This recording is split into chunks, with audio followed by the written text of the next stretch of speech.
Madame la Présidente. L'Africain du Kenya, Ngugi wa Thiong'o, a écrit un livre qui s'appelle « Décoloniser les esprits ». Si on ne décolonise pas nos esprits, nous, Africains de l'Ouest, nous continuerons à faire partie des 33 pays les plus pauvres de la planète. Je l'ai dit hier, sur les 33 pays les plus pauvres de la planète, les 13 sont de l'Afrique de l'Ouest. Il nous faut décoloniser les esprits. Tant qu'on continuera à dire que nous sommes pauvres, nous ne faisons pas le bon diagnostic, nous sommes appauvris. Et la question est, qui nous appauvrit?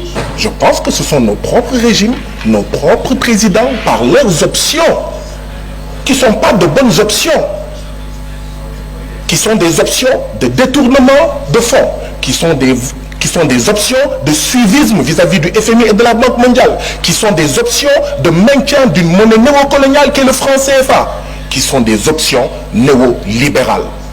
À l'époque, on a dit « there is no alternative ». Il n'y a pas d'alternative. Taïna, there is no alternative. Si il y a une alternative à ces politiques, même un enfant, quand il fait pendant 50 ans une politique, la CEDEAO a 50 ans et que ça ne marche pas, il doit changer de chemin. Les jeunes disent il faut changer de chemin. Le chemin de la souveraineté, le chemin de la rupture, le chemin du changement. Les Seychelles font 120 000 habitants.